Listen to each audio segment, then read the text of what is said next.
Hello, everyone, and welcome. My name, again, is Lynan Saperstein. I am a luxury marketing and branding expert for travel, tourism, and hospitality companies, and I am the head marketing strategist for the Experience Experts.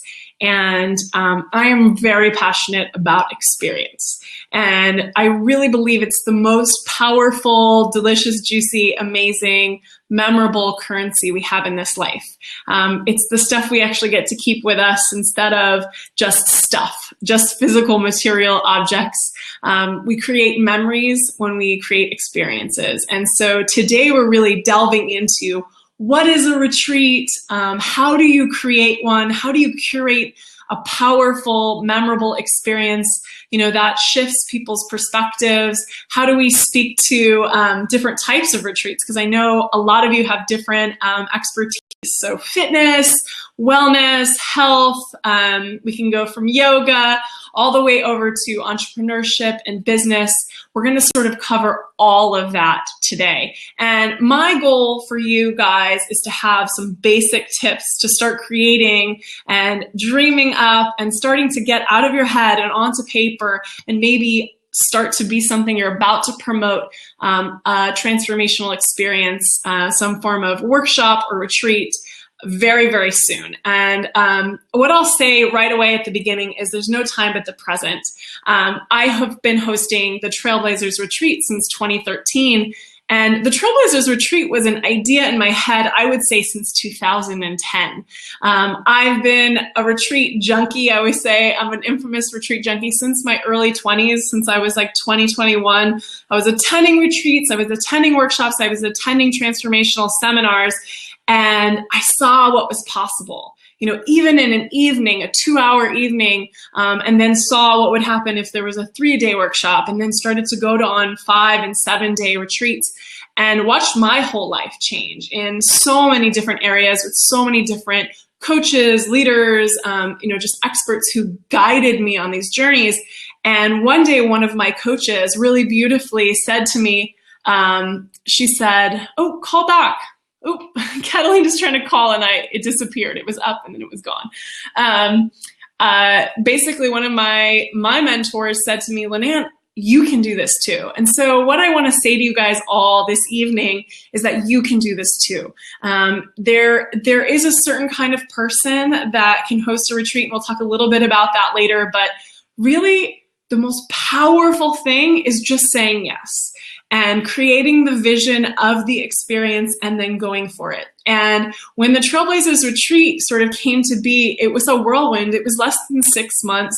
I had been living at a yoga retreat center in Costa Rica that I was working for, and I would say it was around February, March, and they said, "Why don't you have a retreat, Lynan?" And I said, "I don't know. Why would I have a retreat?" And then basically what happened was I created the retreat within the next week, the next 7 days, brought it to my team, talked to my tribe, talked to my people, and within a few weeks we had the website page up, we had people in pre-sale, and the event was in September. So it was really about 7 months. And so it moved very quickly. And actually the first 2 days I was kind of in shock because it was truly like a Field of Dreams, that movie with Kevin Costner moment, because it was like, if you build it, they will come. And this is what I want you all to know, that if you build it, they will come. They will show up. They will come with their full hearts, with their full everything. And the thing about experiences that I see regularly in the travel and tourism industry is that people are craving this in-person connection. They're craving these experiences that are in real time, in their real life. And if you can take whatever your expertise is and you can not even dilute it, but I would say concentrate it down to, a 24-hour period or 48 hours or 7 full days like the Trailblazers Retreat in Costa Rica, and you can give them that, it's really unstoppable what is possible in that experience. So we still don't have Lena, so I'm just keeping my fingers crossed. I've seen her pop in a few times, so hopefully she'll join us. She is actually She's the creator of Events with Soul in Australia. And she had some great questions for me, and I wanted her to come on. And I think her questions are going to be very similar to the questions that many of you have. But like, again, I'll remind you guys, if you pop over to the little live chat on the side, and if you have any other specific questions as I'm speaking, please just pop them in, and now I can answer them and I can cover them. My intention for us this evening is really for you to leave with that fire in your belly, that excitement to create whatever experience it is that is meant to be birthed from you. And it can be a tour, right? I'm in the tourism industry. It could be what we call a set departure tour, where you want 5 people, 10 people, 20 people, 50 people to go on an adventure together. It could be something more intimate. And I often say to start with something more intimate, maybe 2 people or 5 people max, and really test it and dip your toes in the water and get used to it. So start to vision what is possible. I think that's the first step.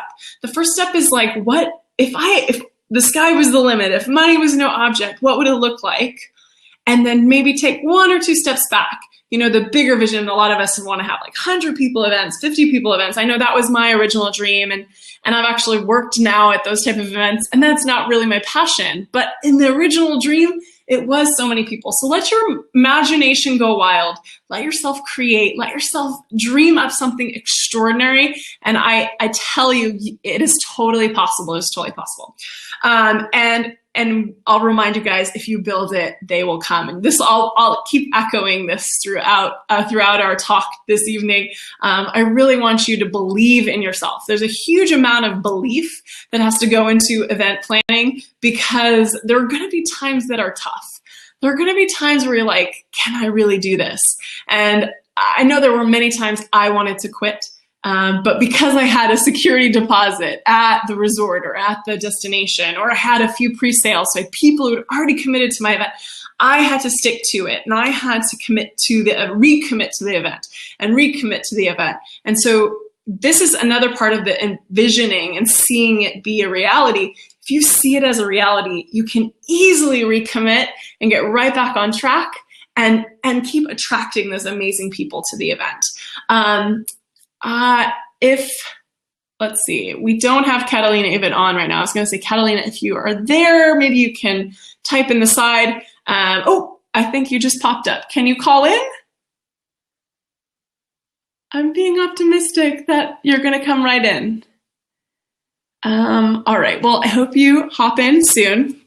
Oh, there she is.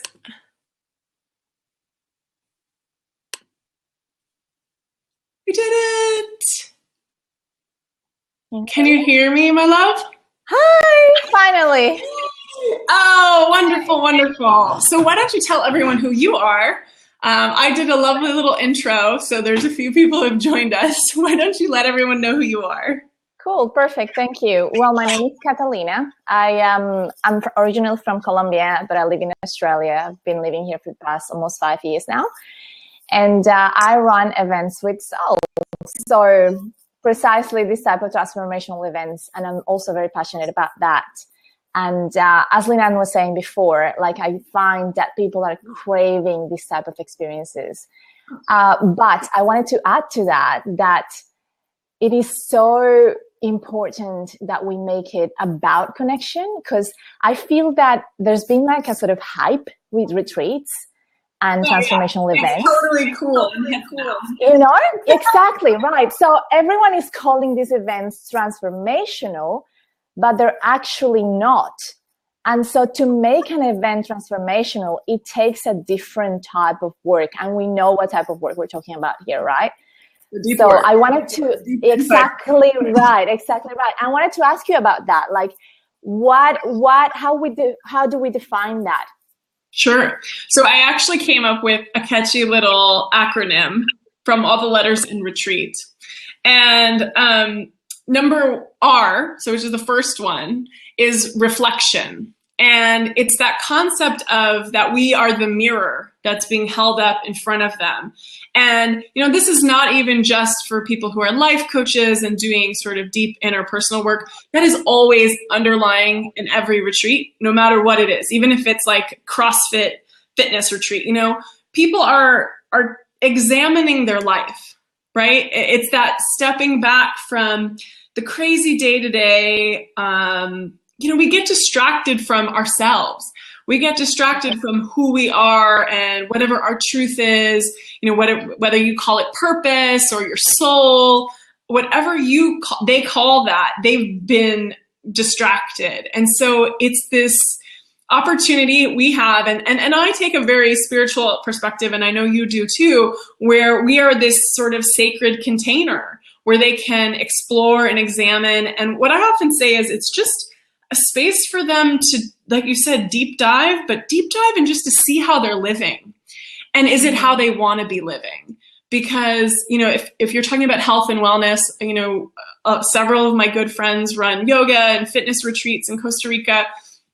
And if you're not eating healthy, or you're not exercising as frequently as you prefer, or maybe you're going on a meditation retreat, like Vipassana is very hot, going and being silent for a week. But if you're wishing or wanting more silence, or wishing or wanting for meditation, or at least some form of practice in your life where you reflect, you're gonna see that when you go on a retreat. And so the first word, the R is really reflection. And how can you be a mirror for them to see everything that's actually going on? And sometimes it's hard to see that, right? Like it's hard to look in the mirror and face maybe that maybe you're overweight, maybe you don't love your body, right? A lot of women have body image issues. Maybe I have another client who does couples and sexuality and sensuality retreats, and maybe you're not in touch with your being turned on and being aroused, and maybe you're just really far from your true nature and your true self. And so in whatever way you can be a reflection for them, to look deeper, to not in a non-judgmental way, just look at how they're showing up in their life. So powerful. And I think this is so spot on, because in life, what happens is what you were saying before, because we don't have time to reflect, we just get distracted with all these things that are happening in life. And I get distracted with all the things that I have to do today, with grocery shopping, with, I just fill my agenda with all this nonsense. And so a retreat gives us the space to do just this. And like you said, it's not easy to then look in the mirror and say, oh my God, I'm actually overweight and I need to actually do something about this because I haven't been doing anything about this. And I've just kind of been distracting myself with all these other things. Yeah. So, and even the visual that comes to me, if you think of animals, right? The animal that I think retreats the most interestingly is a turtle. So they go into their shell when they're scared, and literally, the external world is too much, and they go inward. And that's really our invitation with any form of an event that has that transformational component, is an invitation inward, to go within, to find those answers, to get clarity, and just to look at yourself and look at where you're at. It's just that, figuring out where I'm at. That's awesome. So, okay. So the first one is reflection. Reflection. Writing it down, everyone, please. Very important. So what's the whole acronym though? Wait, what's the whole acronym? Tell me the acronym. It's retreat. So the first one is reflection. I'm clever. Oh yeah, you know me. And so E is easy.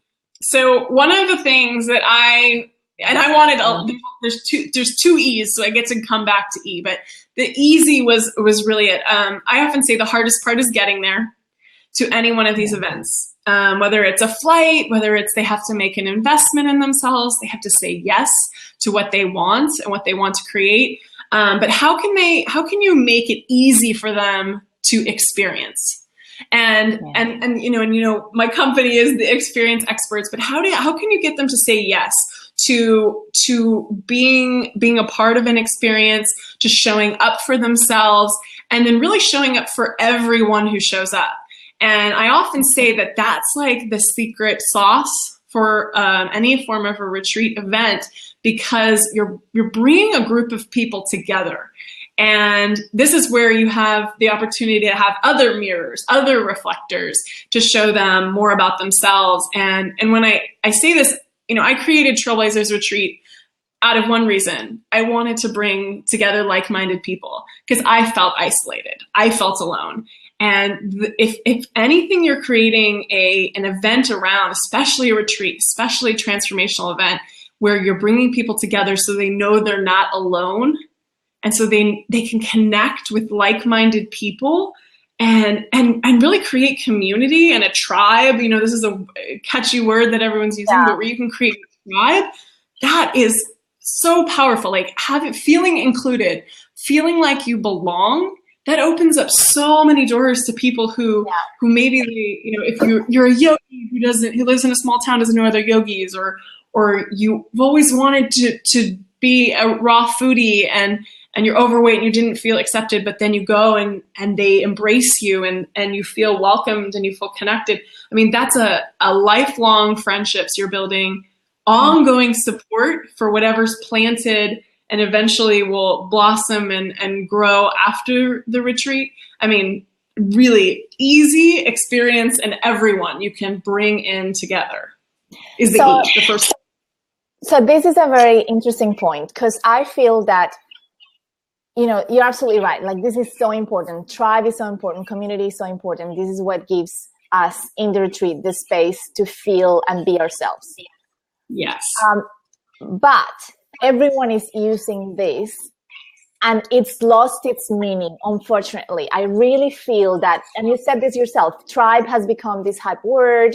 Everyone is using it. And so I find that it's not that easy anymore to use this to attract people, because as true as it is that they're going to find their tribe within the retreat and within that space, that is not enough anymore, because everyone is saying it and people are going into some retreats that are not actually giving them that, because they're not talking to the right people and they're not attracting the right people. So how can we make that easier? Like, how can we dive deep into this ease that you're talking about? So for me, it's the marketing piece. For me, it's how you build the bridge. And anybody who knows me knows how much I love marketing. It's my love language. And it's really the tool that we use from taking people from where I say like pain, struggle, obstacles, being stuck, and how you can let them know that there is another possibility for them, that they can move to a state of pleasure or connection. And this is when you're speaking to that emotion. And it's not in an icky way. A lot of people think marketing is going to be in an icky way, but it's like, how can you speak to their heart? How can you speak to their soul? And especially, what I see in transformational experience specifically, the people who have created these experiences have created them because maybe there was a time in their life that they had wished that this event or this sort of gathering existed. And this sort of event. So basically, that's my invitation, to these communities, is like, really learn marketing, learn how to build the bridge to connect people's emotional state to that they know there's a possibility for transformation. And if you're really speaking to the right emotions and the right point in the emotional experience, you will attract people who are in a similar sort of vibration with their experience.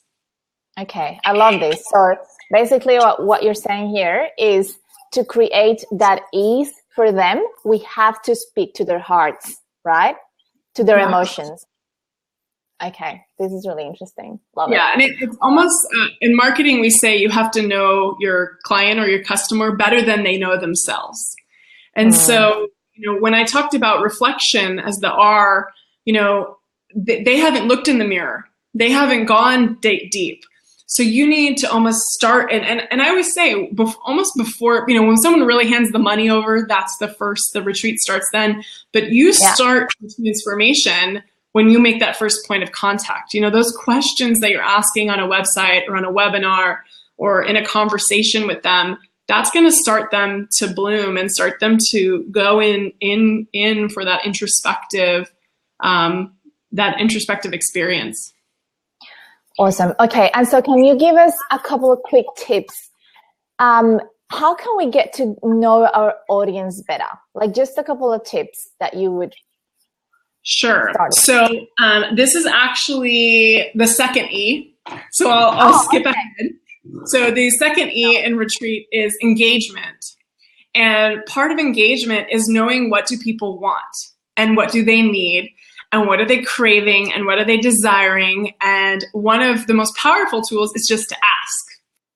And I love that people are like, wait, what? I can just ask them? And I'm like, well, is there someone in your life who you think this retreat would be amazing for?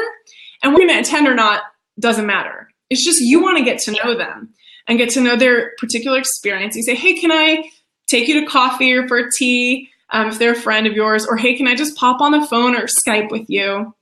And can I ask you a few questions? And you just ask them, would you go on an experience like this? What are you looking for in your life right now? Maybe it's I'm looking for peace of mind, I'm looking for clarity, and maybe that is going to actually shape the curation, right? We're starting to get into the curation of the experience. I need to get water because I am talking so much, and I didn't even think of that. I forget how much I have to go into the dark kitchen. Awesome. Live. Where are you at the moment, Miss Travel? I'm in Berlin. It's dark here.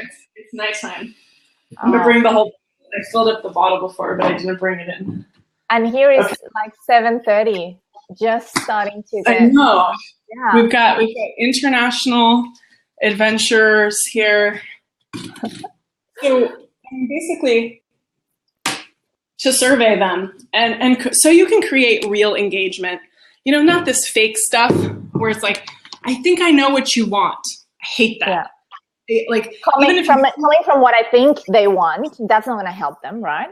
Well, and I would even question each of you guys, if you think you know what they want, make sure you've double checked. Make sure you've asked someone, you've had that interview. Another trick that most of my clients know about is surveying. So going on SurveyMonkey or Google Forms. Or Typeform. Do you know about that one? It's so cool. Typeform is great too. Really beautiful. And just putting it out on social media. If you have access to a network of people, whether it's women or men or a gym or your yoga studio, that you can reach out to and say, what would you like? You can create the exact experience that they want. And how easy it is to sell that and market that when it's like literally word for word exactly what they've asked for. I mean, literally, it's out of their dreams. So they're like, of course, I want to come. I'm signing up. Here's my money. It's very effortless to fill an event that is also pulled from what they're asking for. Perfect. Okay. Yeah. Yes, I love that. Because sometimes, like I was saying, we create things from what we think people want, and that's not always the answer. Like you're saying, you need to double check that and cross double check. Yeah, double, triple check. And then, so let's see. So let's go back. So we had RE. So what's the T? So T is trust. So for me, the first T, there's another T. I get to come back and do another one. But the first T is trust, because if you know any marketing sort of tactics, we say you have to know and you have to like someone and then you can trust them. And when you can trust someone, you can give them money. And I'm not asking any of you to host retreats for free. I'm actually telling you not to host retreats for free. I'm telling you to host retreats because you're holding a container to get paid for that and really receive the benefit. And what I'll even say along that line, just to finish the thought, is that if someone doesn't invest a fair amount, a substantial amount, they won't show up as fully to an event. And I've seen this happen. My cheaper events have more complaints and more people who are just, going to have their own issues. And I think what happens is someone who's fully committed can make that full investment. This is really interesting, Lynan, honestly. Yeah. And what I've also seen is that people who who can't afford it, right? There's I can't afford it, but they want it so badly. They're almost forced into this mindset shift of how can I afford it, and creating possibility. And so the retreat already is activating things in them around money and money mindset and how they manage money and how they're able to make money and where they can create opportunity. And really maybe they have to ask to borrow it, right? Maybe they have to work extra hard, take on an extra job, find another source of income. But every single time I've ever seen this happen, something magical happens. They're like, I needed more money afterward. Like one girl, actually, she attended my retreat. She had to take on an extra job. And when she came home, like about a month later, she was laid off. But she had this extra job and she was fine.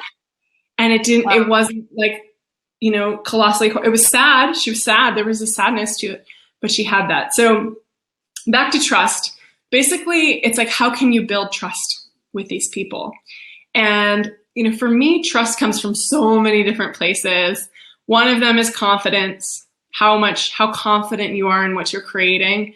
And what people have said to me most of my life is like, Lynan, how are you so confident about everything that comes out of your mouth? And what I'll tell each of you is that you can be just as confident if you're just as passionate. And if this event is really coming from your heart and it's really something that you feel called to create.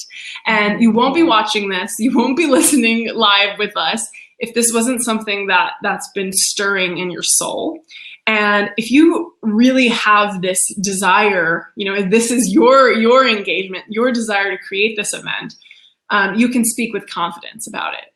And when you can speak with confidence, people just really will trust you. They'll say, okay, Lynan, yeah, I'm there. I want to be there. And then the other ways that I find to build trust, I'm really interested in what you would have to say too, but the other things to build trust is really to make them feel safe and taken care of.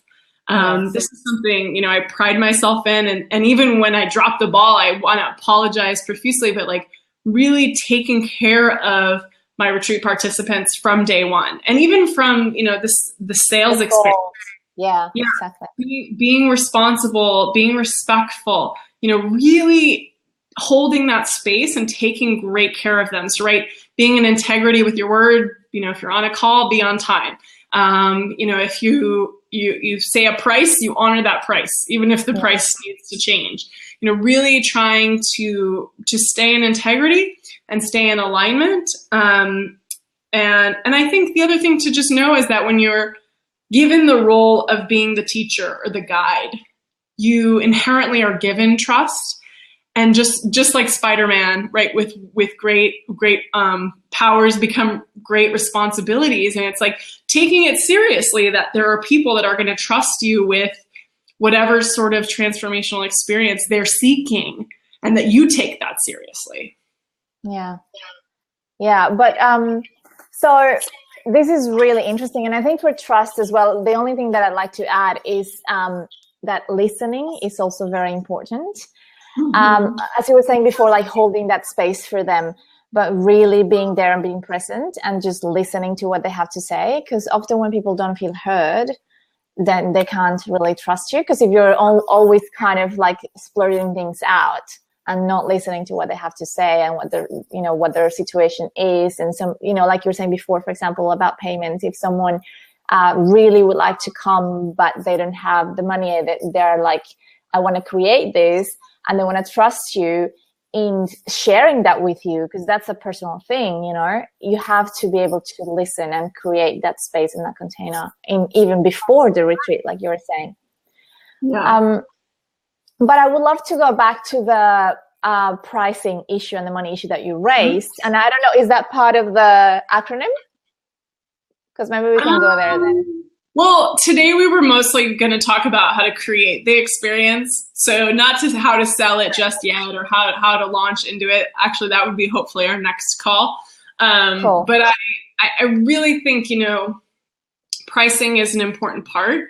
I'll just touch on this as one of my things. It takes a little bit of money to start hosting an event. And, I often sort of help people sort of combat that for initial sort of investment that can be expensive to them by doing a pre-sale. I highly recommend pre-sales, special, amazing price only offered for a small period of time. It's like a week or even, you know, a few days.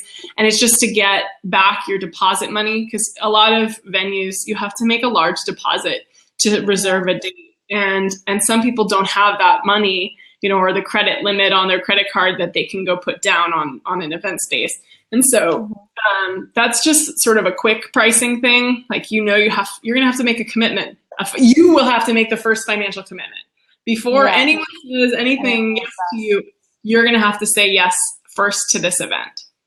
But sorry, what I would like to come back to, though, is what you're talking about in regards to mindset about pricing, because I thought that was really interesting. Like, we can discuss a whole, you know, pricing strategies and all of that in another Blab, like you said, but just what you touched on about the mindset, and that we sometimes as experienced creators don't give it as much importance, and we feel that, you know, people are going to think this is too expensive. We just feel very insecure about charging this money. And I just thought that it was really interesting what you were saying about how when people don't invest enough, then they're not invested in the experience, and they show up differently.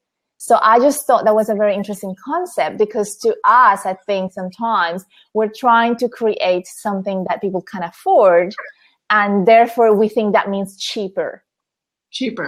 Yeah. I mean, this comes into the sales conversation, you know, how much, or even your own personal worth conversation. How much do you think you're worth?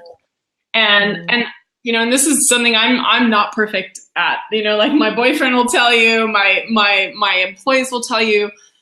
There have been times where I'm like, oh, but this person really wants to go. I should give them a discount, right? And I'm very flexible. I'll do payment plans, but my one of my rules is that all the payments are made before the event starts. Yep. Otherwise, you don't come. And I do that because I want them to show up fully at the event. I don't want these like loose, unhinged edges.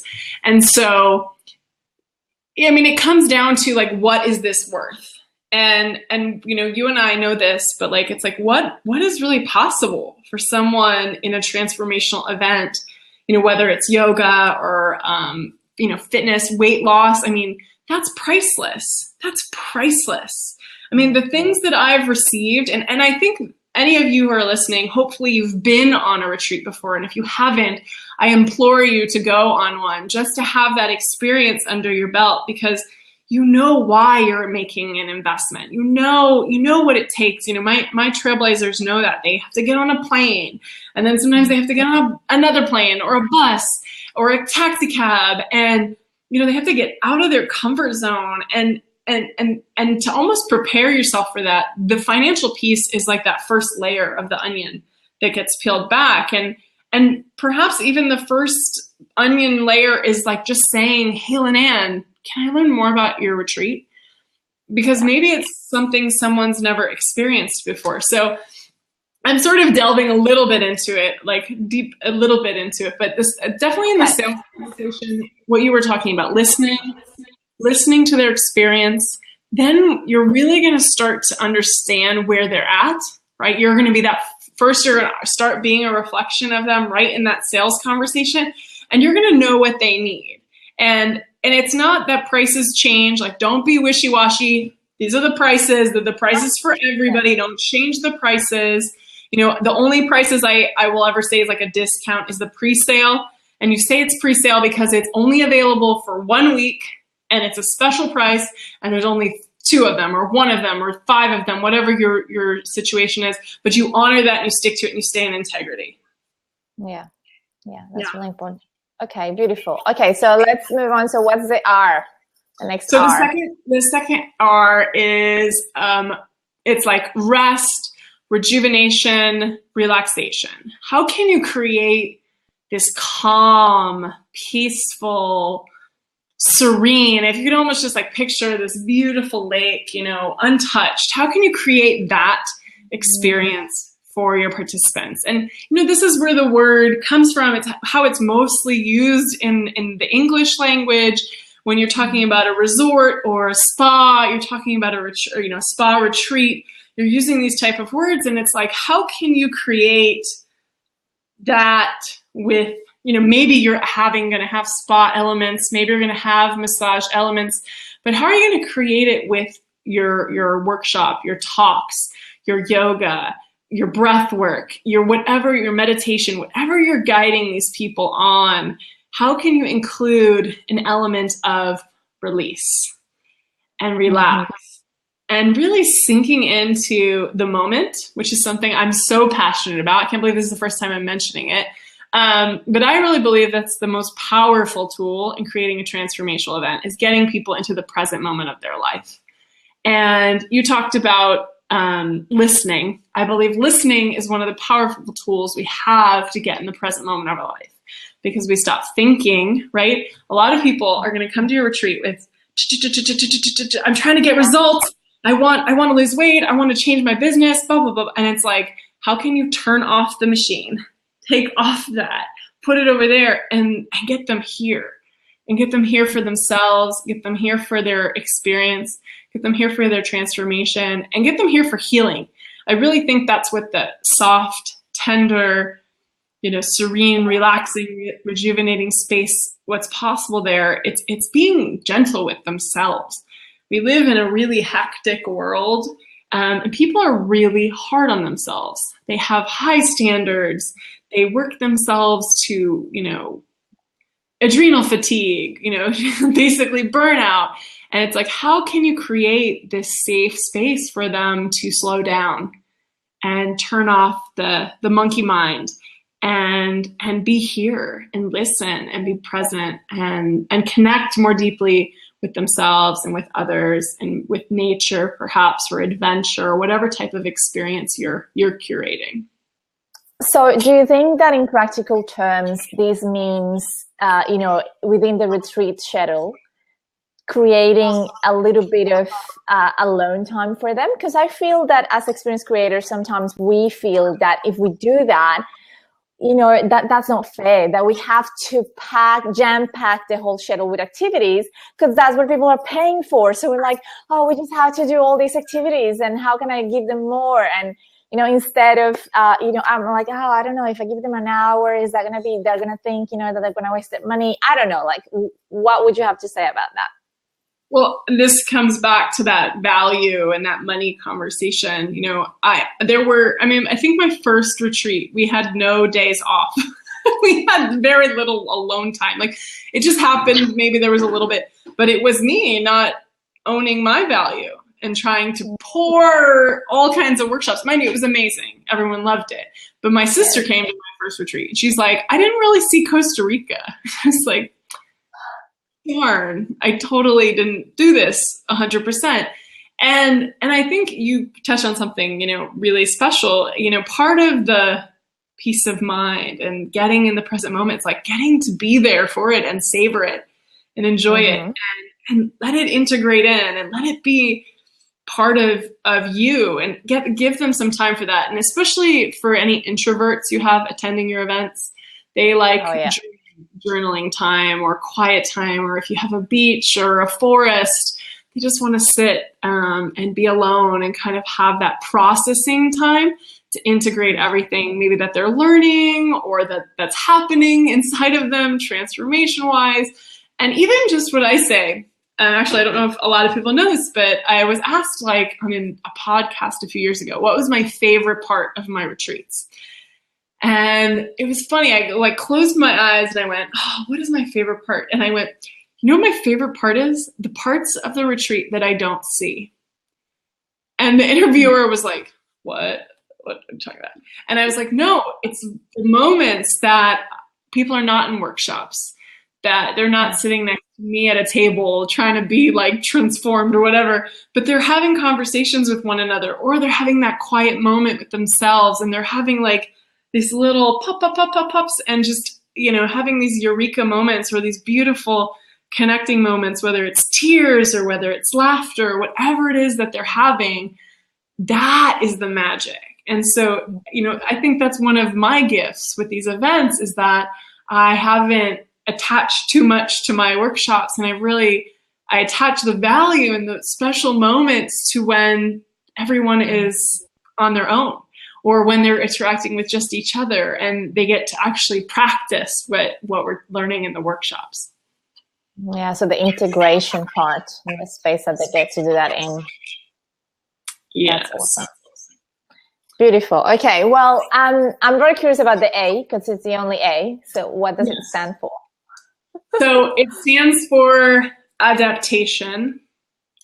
And this is probably not what you would think it is, because being adaptive it has more to do with you than it has to do with them.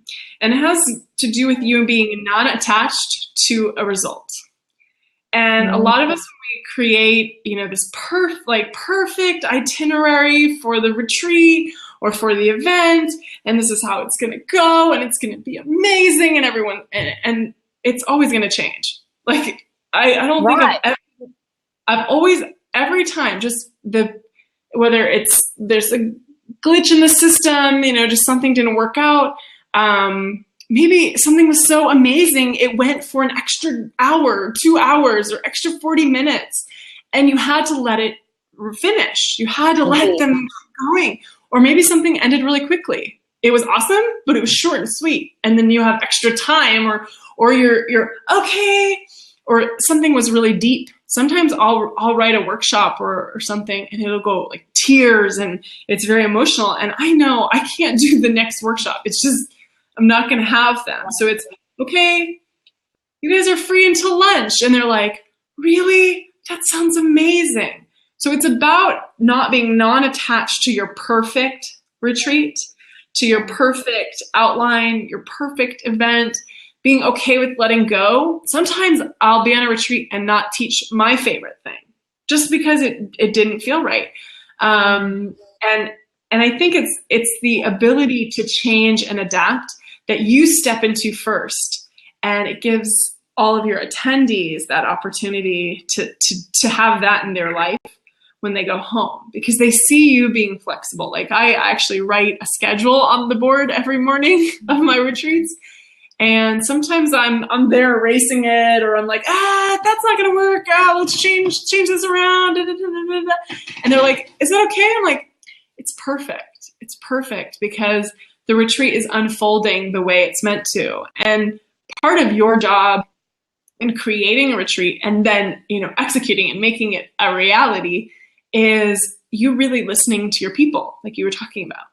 Listening, feeling into it, paying attention to where they're at, right? Being their mirror, being that reflection, and going, they need a break, or let's go harder, right? Or let's go be in nature. We need some quiet time. We need to go do a meditation, or let's all stretch.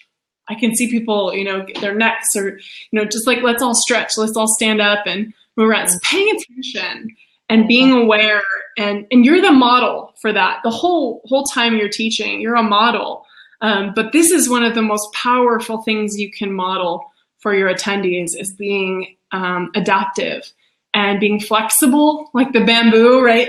Like flowing with what happens. Because if you're rigid, you'll break.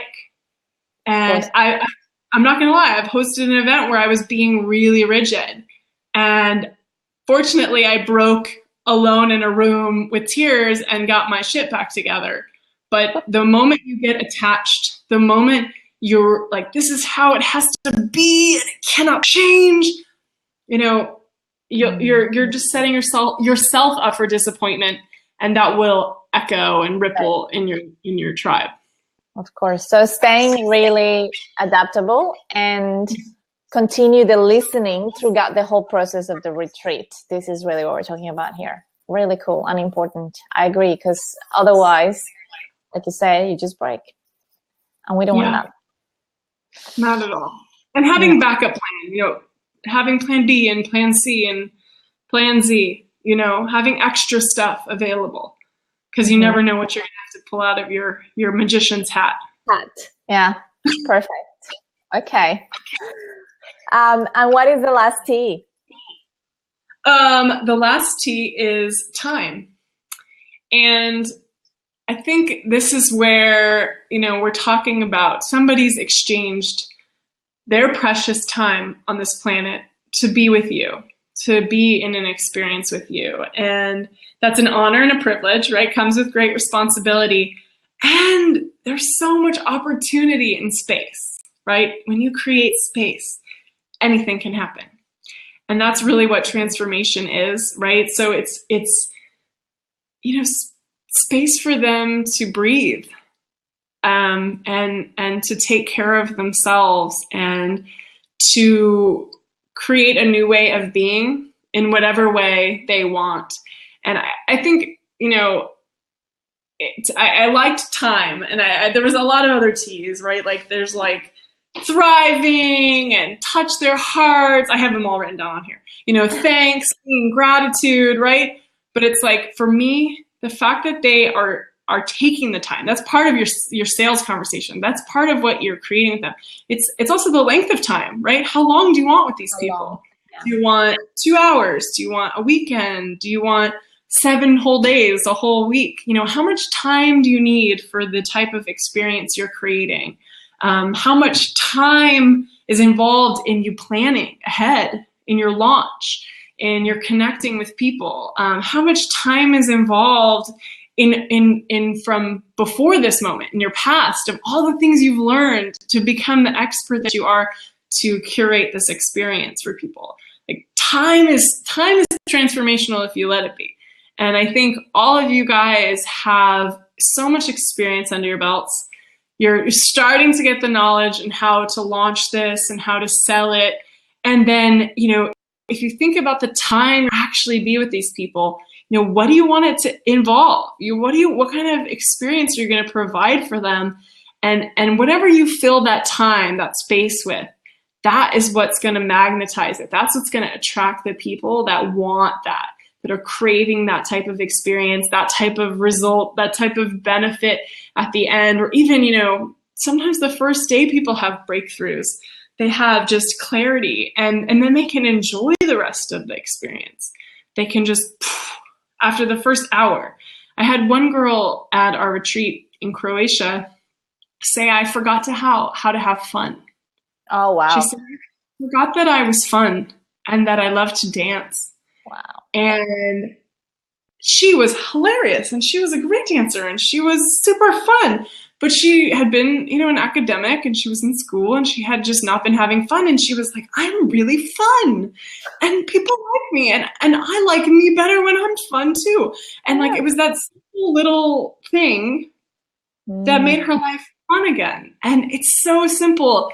But again, this brings us right back up to R, but it's like, how can you be a reflection, a really clear reflection, not about you? How can it could be about them, and hold up that mirror to create something powerful? So I know, do you have any more questions for me? I know so it's like the first R. The first R is reflection. The first E is easy. Easy. The first T is trust. Mm-hmm. The second R is rest, or reflection, or relaxation, or rejuvenation. The second E is engagement. The A is adaptation. And the last T is time. And so if you can take those and start to create something, even just writing it on paper, start to speak it aloud, that's how the event is going to start to be. So in terms of time, I just wanted to come back to that briefly, because what is a good time for a retreat? Like, you were saying could be from a couple of hours to a day. I mean, I usually think that if it's something that is less than a day, it would be more like a workshop instead of a retreat. And of course, transformation can happen within that space as well. But for it to be a retreat, would you say that there's a certain amount of time that needs to be the minimum, or? I would say no. No. I would say no. I think that you can create a retreat out of any amount of time. And anybody who's meditated for 5 minutes knows that was a delicious, juicy retreat. And I'm just thinking of people who are executives or busy professionals or busy moms. If they went to a 2-hour event, that would be a huge time commitment for them. Right. And if they showed up fully, and they had a breakthrough and they had a transformational experience that deep dove really quickly. I always say the less time you have, the faster you have to go. So you have to get them there fast. Or if you're doing it over a couple weeks, like a group, some sort of group experience, that's maybe culminating in like a 1 day. So I would say there's no minimum. Whatever speaks to you, speaks to the audience. Again, this is when you talk about the engagement. It's like, what would engage your people? What would make them happy? What would they say yes to? What would they just be like, oh yes, that's for me? What would be a perfect fit for their lifestyle? I think that's sort of more what you're going to be planning around. But also it would be a question of what would be a perfect fit for the facilitator as well, I think, because some facilitators would feel comfortable with creating that sort of deep transformation within 2 hours. Some others might not. They might need more time to get there, to get them there, you know? Exactly. I mean, I prefer 7 days. Like, that's my preference, is a week. And I've done 3-day events, and people are like, this is phenomenal. And the only reason why in my heart it doesn't feel as phenomenal is because I know I could have gone deeper if I had 4 more days. But that's how my brain works. But have I facilitated day retreats? Totally. I have several amazing clients from my mastermind last year who do day retreats. One of them actually just did one, I think, last weekend. It was super successful at a winery. And she had a huge turnout because people can come for just a day, right? Not too much of a commitment, but came early in the morning, had a nice dinner together, and then it was over. And so, you know, wherever you can find that sweet spot. And then what I'll also say is, you know, selling a 7-day retreat is a little bit harder. Of course. It's a commitment. It involves a whole, already the time commitment itself, it's very difficult, but then what it involves in terms of financial commitment and what it involves in terms of maybe flying somewhere else because it's going to be cheaper. It's a lot harder. And for me, that's part of the transformation, right? Part of me is, can you take 7 days out of your life? Can you schedule it in, and can you make it happen? And that for me is also really powerful.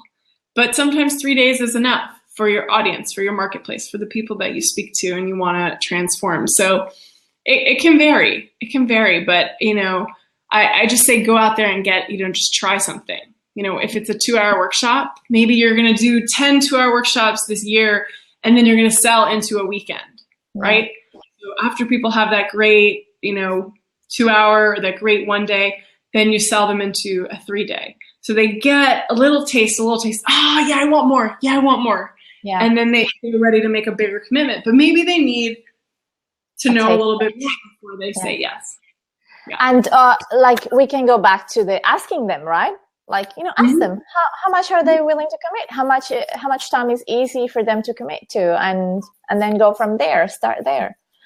Okay. Well, I think we've been going for about an hour now. Yeah. And I would love to open the mic for questions. If anyone has any questions that they would like to ask, they can just jump in. All you need to do is call in. There's a button there for you to call in, and you would be here with us, and you can ask any questions that you might have. Or they can type it if they want. Or they can type it, on the right-hand side of the screen, just sending a message with a backslash and type it in. So just if you have any questions, feel free to ask. Otherwise, I think this has been amazing. I love the acronym, retreat. I love it. And I think the other thing is, so I started a Facebook group, and I want to keep the conversation open. And I'm making sort of June the month of sharing and really engaging this. And supporting everyone around it. So we'll actually share the Facebook group. So you guys can post questions. You can invite friends in who share your passion around events. And I mean, really, I want to bring experienced creators together. There was several good friends of mine who are amazing retreat guides who were not able to join us today, unfortunately. But basically, they are, oh yay, somebody says it's very inspiring. Yes, yay. She's already envisioning where she's going to host her retreat. And I think that's the first step, right? Just start to see it, dream up a little bit. And that was what happened to me. I was laying in a hammock at Blue Osa Retreat Center, in Costa Rica, and I said, what would it look like to have, 20 of my most amazing friends here? People I know and people I don't know. And what would it feel like? And I was like, they'd wake up with the sun with me and we'd all meditate on the beach. And then, no joke, 6 months later, we were all sitting there doing that. And it was so powerful to my heart, and one of my friends said, I never watched the sunrise. I never watched the sunrise. And I just did it for I think he was up for 5 of the 7 days, right? So he saw almost 5, and they're glorious at this place. I mean, just if you don't wake up and you miss them, it's like this precious gift that was given that you somehow slept through, So how can you give them the most powerful gifts of an experience that they can hold with them in their hearts and in their minds, right? These memories for a lifetime. Cool. That's so true. Casey's asking, are you going to have more webinars to go into more details? Yes, Casey, we're going to have them through the month of June. We're just going to have conversations like this. Yes. And I'm going to ask more questions, and maybe Lynan will let me talk more on the next one. No, sorry.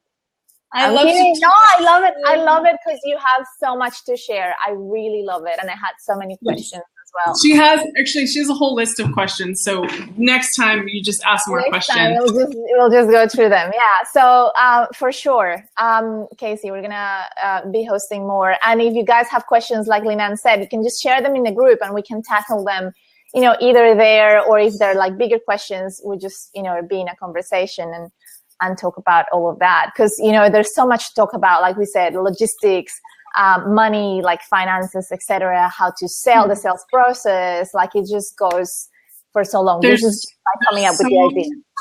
There's so many pieces. And so we just want to start, open up your mind, right? We just want you to start creating.